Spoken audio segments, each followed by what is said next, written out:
All right.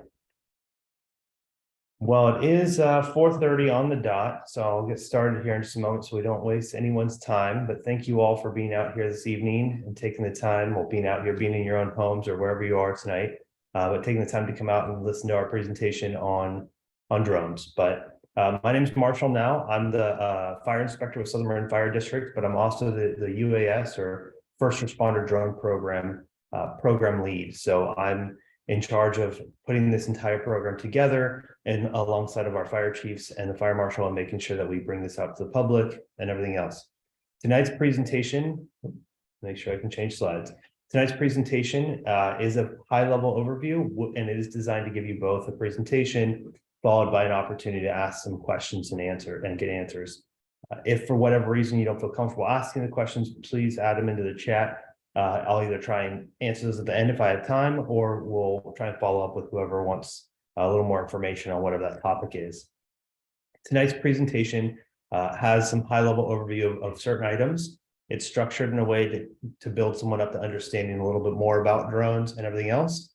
But we're going to talk about Southern Marin Fire District's policies and procedures that we have in place and that we're crafting, our public outreach efforts like this presentation this evening, as well as things around training and mission logs and transparency and other use cases that we have for the first responder drones.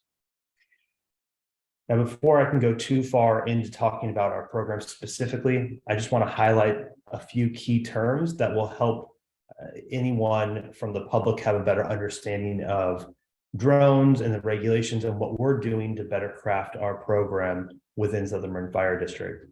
So the first term or terms that I want to cover are UAS versus UAV and how they relate to a drone. So UAS is an unmanned aircraft system, whereas a UAV is an unmanned aerial vehicle. These are, for all extensive purposes, one and the same. They're the same as a drone. They'll be used interchangeably throughout tonight's presentation. I just wanted to highlight that because that can get a little confusing. They do have their individual definitions that would be beneficial, but for the use tonight, they'll all be kind of used interchangeably. As far as mission, this is anything, anytime I say mission this evening is referring to the actual flight and use of the drone itself. From the moment the propellers start turning to the moment it lands and then turn off, that entire thing is the mission and everything within it. All those elements within it are what make it, are considered elements that are mission critical. If for some reason a propeller is not working, the battery is not charged, the weather's not conducive to flight, or anything else I covered tonight, these are all critical elements that will keep that flight from either taking off or causing it to come back to the pilot itself. So we'll talk about that as well. For anyone who's not familiar with what the FAA is, if you haven't been watching the news and any of the recent incidents that have occurred throughout the country, but the FAA is the Federal Aviation Administration. For basic understanding, they're a federal government agency that is in charge of overseeing the airspace above us. And the airspace is classified in different classifications from the FAA, and that is how they better regulate and control to make sure the planes aren't crashing into each other regularly. So that is their domain, and we'll talk extensively regarding the FAA and their authority within this presentation. And with that, I'll talk a lot about a COA, or I'll reference COA quite a bit. That is a certificate of authorization that comes from the FAA. And like I said, I'll talk at great length, but if you hear me saying COA, which very likely I'll say it quite a few times, that's what I'm referring to. And I think there's an entire slide talk dedicated to that.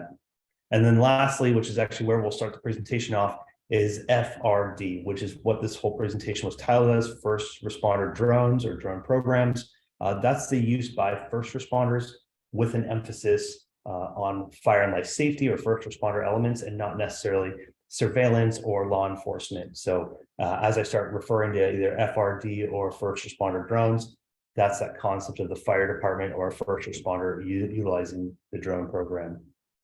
So like I said, starting off with the first responder drone program, the reason for this program and the need for it is that technologies are advancing all around us. And within that, we can leverage these advancing technologies to benefit and support our ground operational folks. So those firefighters on the front line performing different tasks like firefighting or medical aids or rope rescue or water rescue, whatever it is that they're doing on their day-to-day basis during their missions.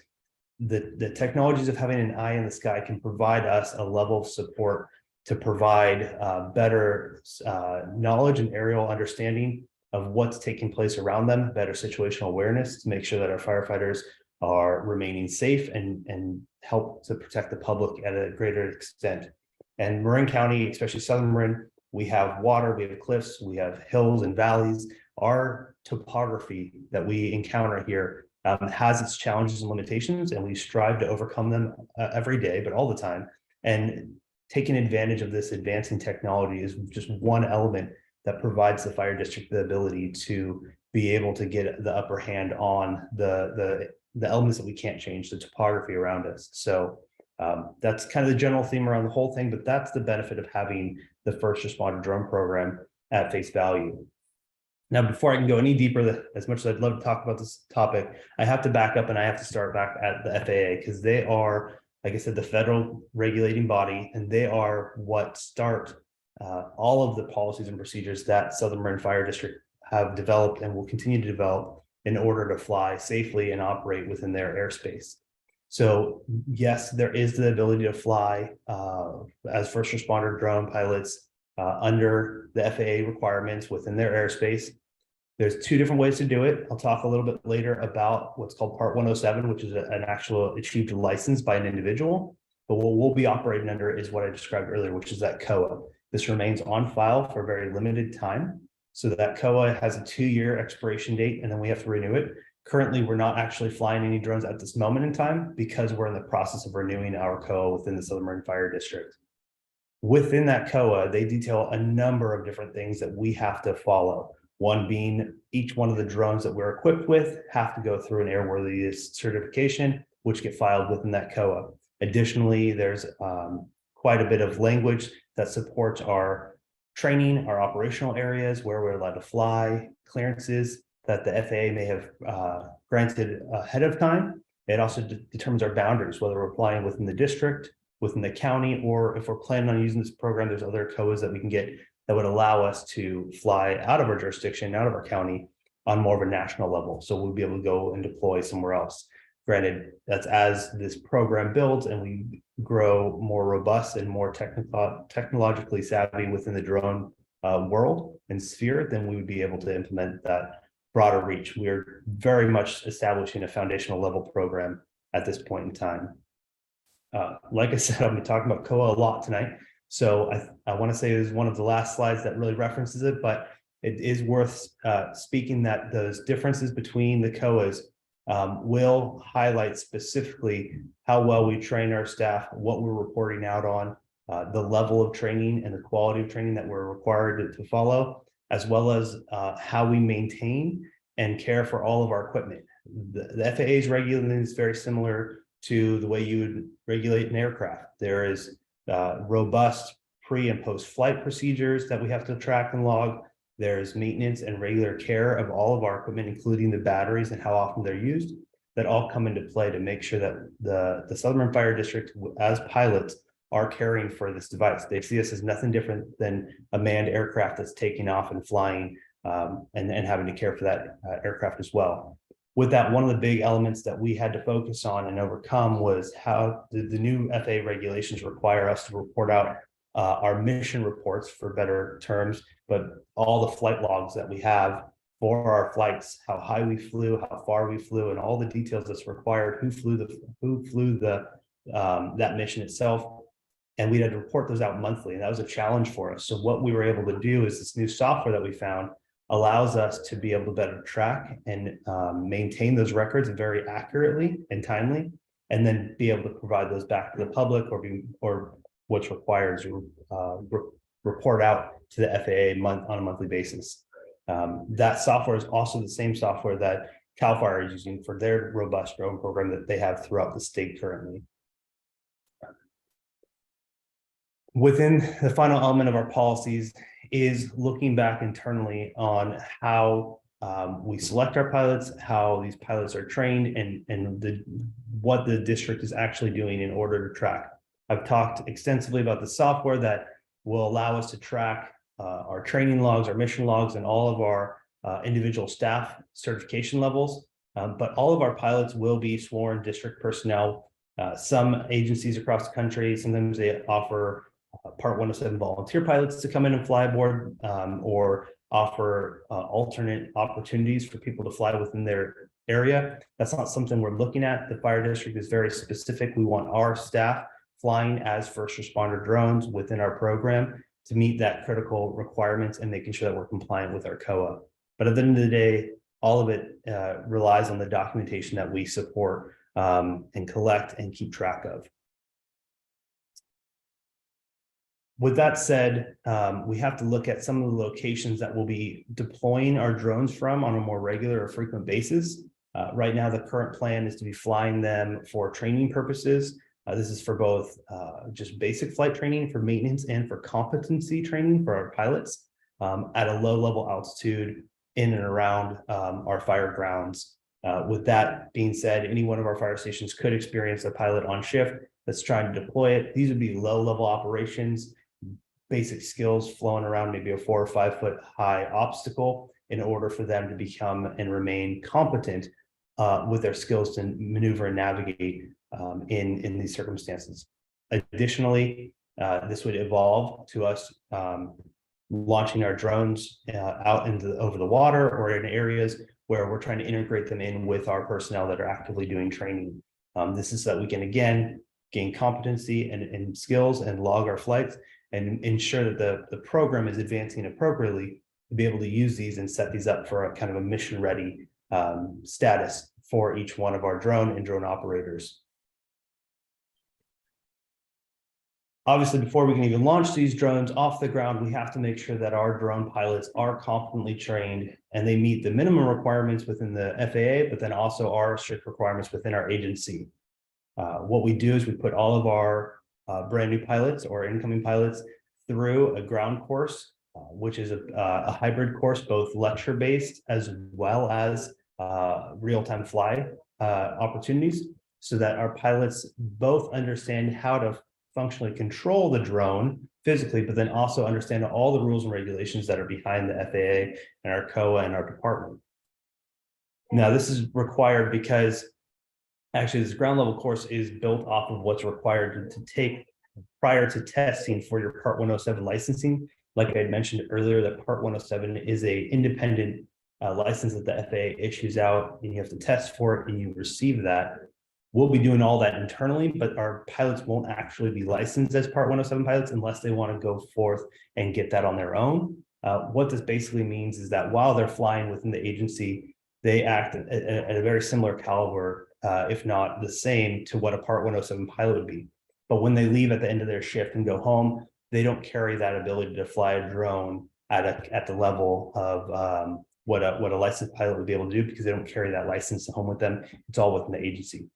But we keep it all the same. That's what the FAA requires, is that our quality training is the same, if not more, than what a Part 107, including requalification and all those testing and requirements. But what this allows for us to do is that all of our pilots are mission ready and they go through extensive training and sign-offs. I believe that's my next slide, is our testing and evaluation. So all of our pilots, after the testing and after their flight skills, are tested through a series of task books in order to make sure that they can perform and achieve the minimum requirements for what is required for our pilots, as well as how they incorporate into operations or investigations, which I'll talk about shortly.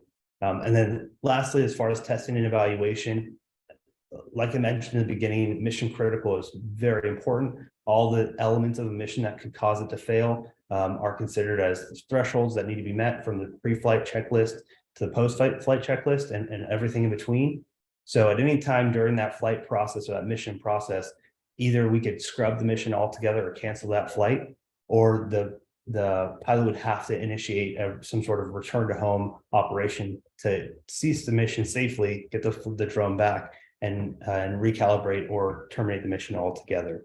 So these are just multiple levels of requirements that the Southern Marin Fire District holds our pilots accountable to, which translates very clearly into what a licensed pilot within a manned aircraft would be required to fulfill and train onto at obviously a much higher skill, but we take it very seriously within our agency. Within that seriousness, we also really focus on our ability to communicate with the public and reach out on our program.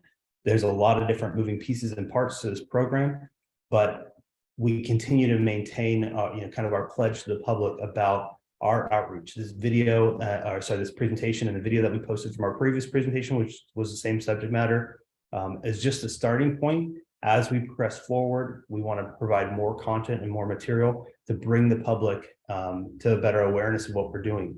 But there is additional benefits that come from having a first responder drone program, having a fire department that's engaged with high quality and competent pilots. And that's our ability to engage in educational programs throughout the community with all different walks of life in order to make sure that we educate them on both what we're doing, but as well as what the technology for the drone sector is emerging into, as well as meeting with our local stakeholders, our local aviation in the area that may be flying, whether it's seaplanes or tours with helicopters, or even just our local companies flying drones in the area, or law enforcement. We're able to meet with all those stakeholders and have a conversation to ensure that we're keeping our airspace safe and making sure that everyone's working together and collaboratively. But then an additional level, what the FAA has recently released is a hobbyist level certification. So below the COA and the Part 107, now any member of the public who's interested in flying a drone, drones are becoming much more than just that $20 toy that came off the shelf that everyone bought for Christmas and crashed. These things are highly capable and highly maneuverable and can be equipped with cameras or anything else. And part of the FAA's current requirements and upcoming requirements are to enhance our ability to, or enhance their ability to regulate what pilots do and limit just the general public's ability to be able to fly certain drones without identification and without proper methods. With that, there's two parts to it. One is law enforcement needs to be brought up to speed on how they interact with future pilots, and then also how we grow future pilots to become more informed with what the proper air regulations are within the FAA, and that's what the trust program is. So any member of the public can go out and take an online course and get a trust certification, allowing them to fly within those guidelines that are presented as a hobbyist level. But with that, we can be well informed on that topic as well, and be that element that reaches out to our law enforcement and make sure that these pilots are questioned safely and that they're able to land their drone safely too. If the FAA is this worried about drones being in the airspace, then obviously they do pose a risk at some level, and that's to either colliding with a manned aircraft, or colliding with a member of the public, or getting lost and flying off and causing other issues. So with that, we want to make sure that the people in control of them, whether legally or illegally, are properly approached, and that those drones are brought down so we eliminate or prevent any additional fire life safety issues. With that, we would continue to remain an asset to the community, and we would continue to provide a little bit more oversight and the community's concerns around privacy or anything else that gets conjured up from the idea of having drones flying overhead. So we get to have our finger on the pulse of what's going on there. With that, Southern Marin Fire District has always had a certain level of pledge to transparency, and bring that forward. I have a screenshot of our website for two reasons. One, you can see right there on our homepage, we call out transparency. We're very focused on transparency and making sure the public understands what the district is doing and where we're at. But within the drone program that we're establishing, very shortly, there will be a website presented on the same page somewhere along here, where you'll be able to find all of our monthly mission logs that become available, future planned missions, how we're integrating training, as well as all that other content that I mentioned. We want people to be able to see, and the public to be able to understand what the drone program is and how it's incorporated into every day or every mission that the fire department's already utilizing, and not just see the drones as this annoyance in the sky. Because there is such a beneficial tool to have, or a benefit to having these tools in place. So with that, I apologize for having to go on and on about policies and procedures and everything else, but I think it's really important for everyone to get a good understanding of what we're doing with our program and how we're building it. So they have a good understanding of how we've established a foundation so that we can talk about our use cases. Now, again, it's an advancing technology. We're getting more benefits from them all the time. And we see the benefits already to how we can utilize this technology within the first responder world. But these are some of the primary use cases that we intend on using them right off the bat and incorporate into our daily activities. Obviously, search and rescue is a huge component. We have open water and bay water where we're doing boat rescues or open water rescues. This becomes highly critical to be able to put eyes in the sky as we work and facilitate those rescues, being able to both help and recover victims faster, but also help and protect our employees and our staff while they're out in those operations. Additionally, coast and cliff rescues along the coast side. When we get outside the Golden Gate, we start seeing, a whole different dynamic than you get on the other side of the hill. And with that different dynamic, additional resources can be highly beneficial to get a better eye, a better understanding, and bring resources in, hopefully quicker and more accurately. And then finally, with search and rescue is pretty obvious, but all the trails and open space that we have, when we have hikers missing or hikers down, and we're trying to identify them, if we're able to, in a very challenging situation, deploy a drone and get a better eye. This new software that we have that we're going to be utilizing, it does have capabilities to be able to sync up the GPS on our first responders as well as the GPS on the drone. And then from a kind of a control center, we could have command staff actually guiding individuals in, and we would all the way down to which direction our drone's pointing, we'd be able to bring that person right in, hopefully. So again, utilizing these technologies are huge.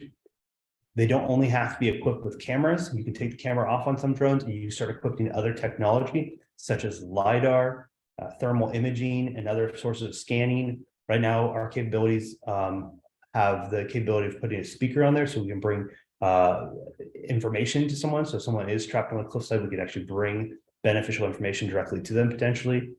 But with investigations, it's critical to have advancing technology. NFPA, so the National Fire Protection Agency, they put out information for fire and first responders on every topic, but they have two guides, 921 and 1033.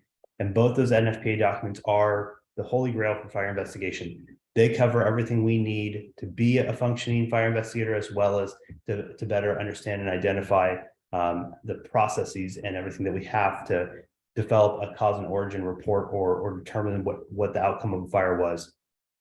With that said, they call out regularly the importance of utilizing advancing technology like LiDAR and thermal imaging and other elements like that in order to better reconstruct the scene and get a better understanding of what was taking place. Equipping that information to drones, even called out, is the drone technology. Structural fires, we very rarely ever get a bird eye view of a structural fire during an investigation, and drones start to bring that in, as well as thermal imaging and LiDAR to reconstruct that scene a little better for investigative purposes.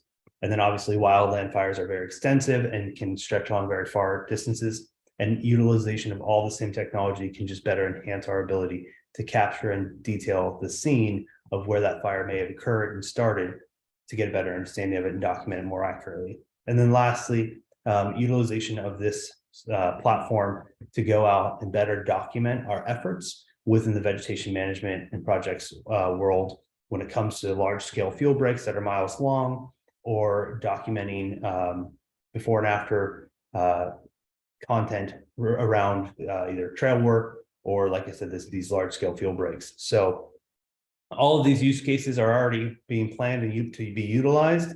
There are other that could be potentially coming down the line as technologies and additional equipment come into play.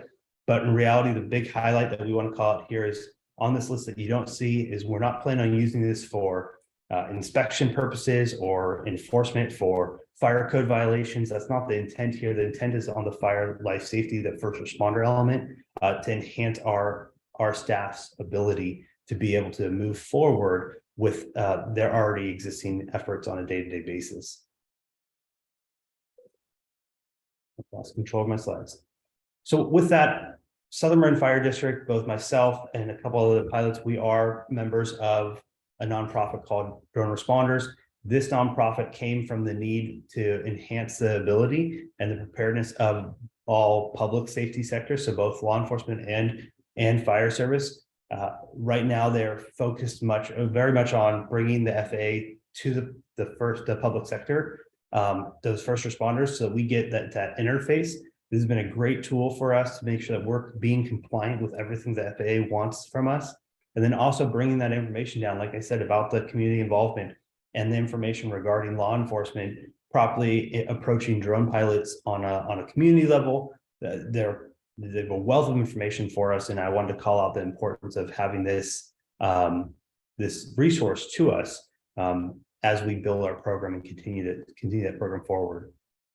But with that, that is my entire presentation. Like I said, in the future, we want to bring more content around seeing the drones actually operating, what we're doing. But at this point in time, it's really just to bring that high level overview of this program.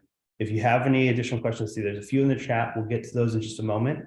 And then it looks like I have one person raising their hand. So let me get over to that real quick. I think I'm in control. Joan, I think you were the first one that raised your hand. So I'm going to try and see if I can unmute you. Actually, you know what? Do I have Elisha to unmute everyone for me so I don't make a mistake here? Maybe yes, not. You should have ability. Oh, I guess here, I have to ask you to unmute. Sorry, technical difficulties. There we go. Joan, how are you? I'm well. You aren't the only one who wants me to mute or unmute. Okay. Could we see one? Do you have a picture of one, or can we go somewhere and see the markings on it so we can recognize them? How big are they? I don't have any idea. I might be able to pull up a photo of one real quick. Give me a moment. What I'll do is I'll work on that in the background while I'm answering questions, then I can show it to you. I just don't want to mess with what we're doing right at the moment and have us all lose everything. But for what you're aware of, so there's a lot of different drones out there, and I get where your questions come from. The ones we're flying currently are they're the basic style gray, what they're called DJI, and I'll happily show them to you, but they're pretty standard looking drone. These are not large. They cannot carry a payload of any sort. They only have 4, so it's what's called a quadcopter. But as this program advances, and this is where that transparency will come in, we'll want to regularly update what we look like. Some of the new ones that we're looking at transition into are actually orange in color, and that purpose is because we want to better identify. You don't see a lot of orange drones flying out there. So just like we like big red fire, shiny fire engines, we want to have something that stands us out from the rest, so that orange color will be able to make us stand out a bit more. But the ones we're using right now are gray, and I'll see if I can get a picture put up. Oh, that's great. Thank you. I have another question, if you don't mind. Yeah, go ahead. What are the boundaries within which they're restricted to fly? So the FAA has a lot of requirements. We're actually quite limited on where we can fly. Flying, so there are waivers that we can also get in order to enhance that on a case-by-case basis. So nothing I say is absolutely definitive, but typical pilots or typical drones aren't really supposed to be flying over populated areas or over people. So we're really limited to some of the areas such as over the water or over open space or cliffside areas. That's why a lot of our use cases focus there. Granted, on a select basis, like around an investigation or something else, if we clear the area appropriately, the FAA has a portal to where we can submit waivers, which would temporarily give us authorization to fly over an area that we typically may not be able to fly over, if that makes sense. So yes, it does. Right now, it's dedicated airspace that is not over populated areas unless you submit a waiver. So for instance, if we had a large event and for whatever reason we needed to fly one of our drones over that large event for safety or whatever else, we could submit a waiver. We could also submit a no-fly zone, which means no one can fly over it, and that would be able to control that airspace. Okay, thank you. Of course. I think I saw another hand up. I also want to pull up the chat and see. Okay. Oh, yes, we do have a hand up. Hi. I don't want to butcher your name. Yeah. Feel free to call me Hema. Hema, wonderful. Hi. What's your question? So I just wanted to find out at the moment how many pilots does the Southern Marine Fire District have, and the other thing is I think the other thing is that people are also concerned about their own privacy, with drones, flying over. So how can the department maybe sort of make sure that or basically make the public believe that their privacies are not being encroached, and they are only purely used for, because I think that is the misunderstanding or perception about drones. There also a completely no flying zone area, like for an example over schools or something like that. Maybe you can also highlight on that. Thank you. Yeah. So let's start from the beginning. So currently we are in the process of training and certifying, because like I said, we're renewing our COA. So new language stipulates what our requirements will be. So we're training and certifying 15 new pilots under our COA. They come from both the operations side and the prevention side. So we have a combination of pilots that will be able to be implemented on both ends, since we may have uses for our operation folk in regards to firefighting, and that effort to where we would be able to leverage our fire inspectors and investigators to fly as support. With that, the privacy concern is one of the big components, even though I didn't really highlight a whole lot on it, because we're trying to build understanding around drones versus really focusing on one specific topic. But I'm glad you brought that up, because the privacy concerns and those misconceptions the public may have are really important to the longevity of a program like this. First off, like I mentioned, there's other equipment that could be on a drone itself. So such as LiDAR and thermal imaging. That's not going to be able to, those two items would not allow for any sort of infringement on privacy, because they're not taking photographs. They're taking data, they're collecting data in a completely different lens and light that is evaluated for different purposes. But when it comes to photography, that's where the big concern is. I see a drone above me. I think it's got a camera. It's taking photographs of me.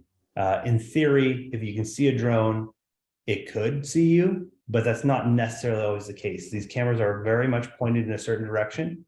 And not only that is the information from our drones, and that's part of our policy that we're crafting right now around retention of photographic evidence, is ensuring that it does not leave the drone. It's being recorded to a set device, and that information is held within the either utilized or deleted. And then if utilized, it's for an intended purpose, like I said, part of a rescue or not.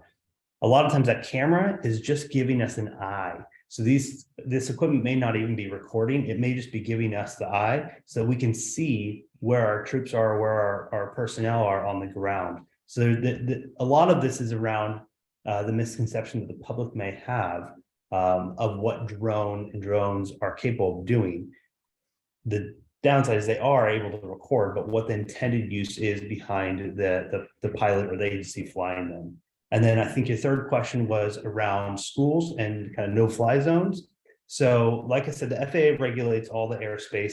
That's all common knowledge, and we're flying within their framework. Then they set the regulations of where we're allowed to fly aircraft over. We can only fly a certain height. We can only fly over certain populated areas. And a school would be one of those populated areas that we would not be able to fly over for that example. So that's already kind of, like I said, it's not called a no-fly zone, but because that has a whole different connotation within the Federal Aviation Administration, FAA. But for all intents and purposes, we are not capable of flying a drone over a school. And that's where working with our law enforcement partners can be very beneficial, because if another pilot is flying something over a drone, we should all be very well in tune with each other and know where our drones are and are not flying. And then we can quickly be able to provide the proper information to better identify those drones that are flying over schools and that they're not supposed to, and hopefully be able to make contact with that pilot safely, so we get the drone out of the sky over the school, and then be able to incorporate in with that pilot what they are and are not supposed to be doing. So I know a long-winded answer, but it's not as simple as just calling it a no-fly zone over a school. Thank you. Sorry, I just also have another question. How many drones does the department have right now? How many are you working with? I know you have 15 So, pilots right. training. But how many drones do you have? Yeah. So we have two. They're both on the DJI platform that they were purchased, back in 2019. They're probably more on the level of training. We got guidance in purchasing them, and we were informed by some local drone schools in San Francisco that supported San Francisco with their program early on. And they advised us not to go big, not to go buy a $40,000-$50,000 drone that can lift a camera or a payload, because you have to build a program from the ground up. So we're very much in the early stages of this program, trying to train pilots and make sure we utilize this equipment for the appropriate uses that we intend, and not overshoot. And then come back and look and see, okay, is there additional grants or additional applications to where we could enhance the program to have a bigger or more robust drone. But right now, these are small, lightweight, what's called DJI platform drones that are small enough to fold up and go into a backpack if we needed to go and hike up a trail and deploy them somewhere nearby. I guess that's one thing I didn't cover on is we don't have the ability to fly outside a line of sight. So in reality, if you can see the drone, there's probably a good chance you can see the pilot. That's in the drone regulations now are that you cannot fly outside a line of sight. So there's no way that we're sitting in our fire station and flying this drone across the bay. If you can see the drone, you should be able to see the pilot, or that pilot absolutely will definitely be able to see that drone. So I think that was one additional element that I didn't cover. Before I take any more questions real quick, it looks like there's a couple. We had a question in the chat talking about SOPs. SOPs are standard operating procedures. It's a term used within the fire department so we can define out what our standard is for our staff. So we have policies and procedures. The SOPs are the procedure side of it. So standard operating procedure. Another one was, does the COA include who is authorized to fly? So that is the district that's authorized to have pilots that meet a certain criteria. It's on the district to keep track of our staff's training so that they meet the requirements that we've approved with FAA about what our COA is. I think that was where that question was going. So it won't name who it is. In theory, tomorrow I could decide I no longer want to be a pilot. I could step down and another fire inspector or a firefighter could step up in my place, go through the training and walk right back into it.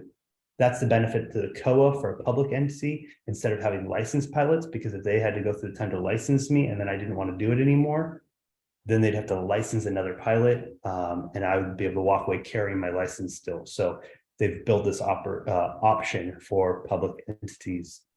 And we had another NIST. I don't want to butcher that one. I don't have that right off the top of my head. What it is it's the NIST is the platform on the federal level that determines competency and skills for the pilot. I don't recall what the acronym stands for exactly. I apologize. But NIST is, when I talked about that 4-foot tall prop that would fly around, NIST has basically like specs and cut sheets on how to perform that task to become qualified within that parameter, and they've got extensive amounts. So it's a training platform. We have some more hands up, so sorry, I'm jumping all over. Let's see. Joan, did you have another question? Is your hand still just up? I do, yes, please. Yeah, go ahead. At some point in the future, when things are more settled, would you be willing to have informational sessions with the volunteer first responders like CERT and Marin Medical Reserve? Absolutely. Yeah, my hope is to bring these types of presentations forward at a minimum annually, but quarterly possibly, just in more in public too, potentially, instead of just on Zoom. This is just a starting point to get out and engage the public and see what their questions are.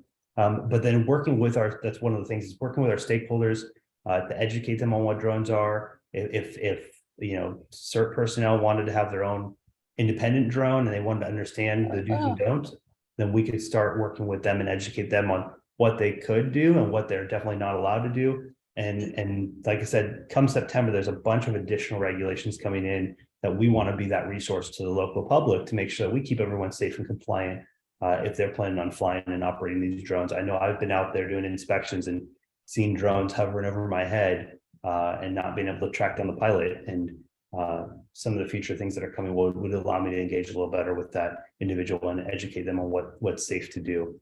So thank you for that question. Thank And you. I'm a good point of contact, so feel free to reach out to me if you feel that things have advanced to a point where you have more questions. So we got a bunch of questions in the chat. Let me cover a couple of them. Do you anticipate that drones will be used during a wildfire to help direct and manage responding resources? So actually, the last follow-up was how soon. I can't respond to how soon because one of the things is we have to make sure we're capable, but I can speak a little bit to what I've already learned about, like I said, this new software called DroneSense. It's the platform I kind of described its capabilities. It has many more capabilities within it. And one thing they're working on right now in partnership with CAL FIRE, is what my understanding was, is soon they'll have an opportunity, and CAL FIRE is trying to pre-identify what they call launch points throughout the state, to where hopefully they'll be able to deploy a drone to a early start quicker and then get back. I can't speak in volumes to it. That's just kind of where it's going. But as technologies evolve, that technology already exists. It's just a matter of putting in the proper policies and procedures. We've had drones for a while. The fire department has not utilized them because we had to make sure we put the proper policies and procedures in place. So I know that's some direction that people are pushing it within the state. And with that, they would be able to be utilized, not necessarily during the very initial stages. The problem that we find is we already have aircraft flying in the sky around a vegetation fire. And during that vegetation or wildfire, we can't have drones interrupting it. We've seen that in the past. So they are diligently working to see if they can include that. As far as fighting the fire, I don't know how well drones would be able to, that's thinking a little outside the box, but the future is bright. We'll see what it has to hold. Let's see. Bernard, do you want to take a moment and unmute your? Sure. Hi, I'm sorry I came in late, so maybe you covered all this, but what would be the main use of a drone? Like, Yeah. Well, what do you want to use it for, and how well do you expect it to perform? What would it do for you or for us? Absolutely. I'm going to back up because this is a slide. Luckily, that was kind of the end of the presentation. So we talked a lot about policies or procedures, but the main use cases are listed out here that we intend on initially utilizing it. So a lot of search and rescue and fire investigation. That's due to the capabilities that it has with a camera to a remote operator, as well as the ability to capture things like thermal imaging and LiDAR on a structure. The ones we have now are able to function and be capable for some basic maneuvers, but kind of what I was alluding to in the previous question, carrying a payload or anything along those lines, it's achievable, but it's not our intended purpose right off the bat. The first responder drone program is really being designed to develop a platform in the sky to assist our first responders on the ground, and then we'll build from there. One of our intended purposes that we're not using it for is we're really not trying to use it for any sort of inspection level, so not like enforcement or any sort of fire code implementation. It's more for project management or first responder tasks that are already occurring, so search and rescue and fire investigation. There may be has it been used extensively in search and rescue already with success, or what have been some of the... Not within Southern Marin Fire, sorry to cut you off, not within Southern Marin Fire District, because you have to make sure you have competent and capable pilots to be able to integrate in with already such a technical skill. But as our pilots become more proficient and able to integrate, and we work with those technical skills and teams, we'll be able to integrate in. I know locally in Sausalito, when the mudslide occurred, I believe the sheriff's department brought their drone down and were able to do different levels of scans over the mudslide in Sausalito to better determine, and this was years ago, but better to determine the extent of the damage, as well as impacts to access and whether or not there were any other people or rescues that were required within the debris. Being able to get that intel prior to sending rescuers into harm's way can be extremely beneficial. So examples of use cases, I think could be a very beneficial next topic that many might be interested to see, and future use cases more readily highlighted. So I appreciate the question. But I mean, have there been other places in California or elsewhere where agencies have you been using? Because drones have been out for quite a while. Yeah. So Have they I can't had promising results? Anything dramatic results or? So I can't, or I know not? that they have not really been readily used throughout Marin County, across the state and the country. They are regularly used. They're being called out in training material and requirements within other elements of the fire service, like investigation. I don't have all the examples for you right off the top, but I would be more than happy to develop, like I said, a use case based on where they're being implemented and future potential that it could bring to our area. Even though they have been out for a while, they come with a price point and a training element. So I know that, like, for example, San Francisco started a drone program.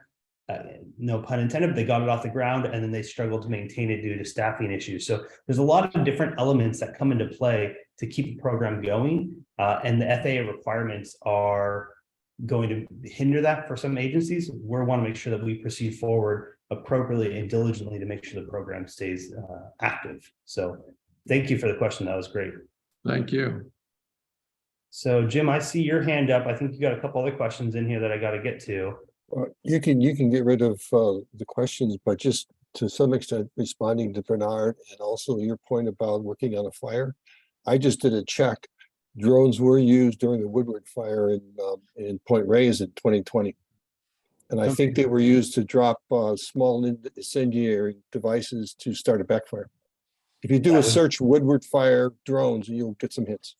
That would make sense. Yeah, I'm actually working with Marin County Fire staff right now to figure out how they're implementing their drone program across the county, just to see that we're all on the same page and work in that direction. I had not thought of the use to drop for back burning or fire line uses. So obviously takes a level of skill and ingenuity to make sure that that gets performed appropriately on a multiple different fronts, not just flight, but also any back burning incident is challenging.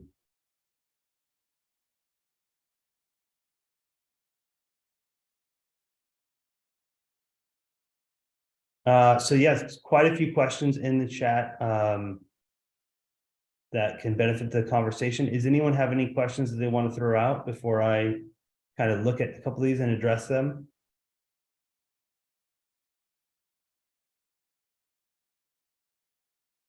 So there's one on here about how soon the program will actually get launched. The drones flying in the air, if there's any set dates.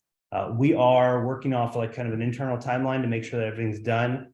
I have not been able to lock in our next round of pilot training to get our new pilots trained. That's probably in the next couple months.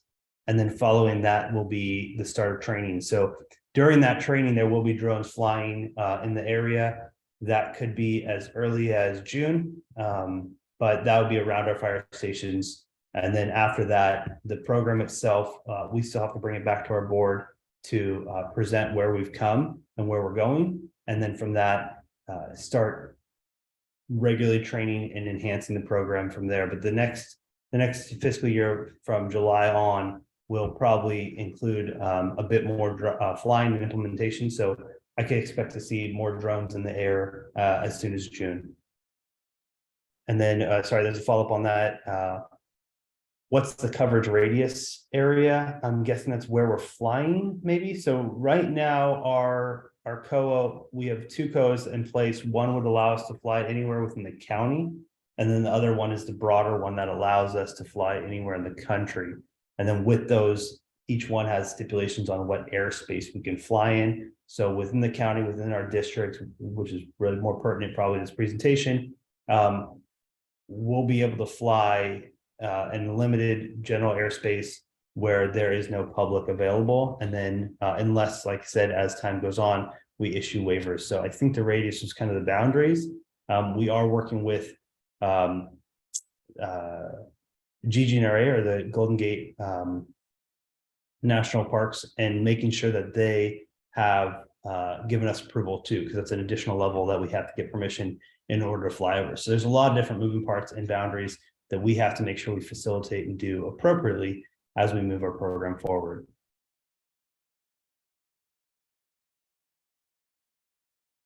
And so in the comments, there was just a call out that the recordings of these presentations are being made available on our website as soon as tomorrow. And I think that kind of wraps up all of our questions at the moment. I think there's one about prevention versus operations or suppression. So utilizing these within the fire prevention world is pretty minimal, but that'd be like our field breaks or our large scale fuels reduction programs. Whereas utilizing a suppression activity would be either, like I said, dropping a payload of some sort to extinguish it or deter the fire from continuing, or like one of the callers mentioned was dropping a payload to create some sort of back burning event that typically would come into play if our personnel can't get to that area.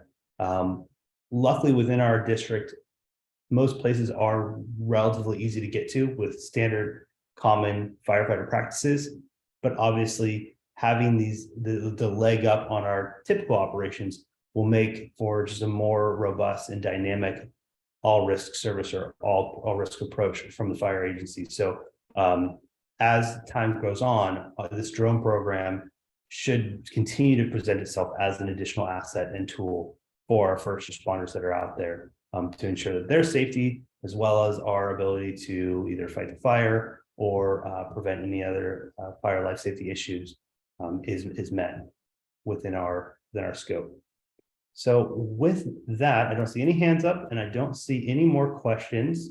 My contact information is right there on the screen. If you would like to reach out to me and ask any additional questions, I'm happy to do my best to answer those. And then obviously as the program presses forward, there will definitely be more information provided to the public before we're flying and before any other operations take place, so that everyone understands. So I could probably expect that website should be up sometime next month so that everyone can be able to get on there and see and keep tabs with where we're going. So. It's very interesting. Thank you. Of course. Thank you, Joan. Thank you, everyone. Thank you all for tuning in and filling us in with your perspective. And there was a lot of really great questions. So I appreciate that. And with that, I'm going to stop the recording here.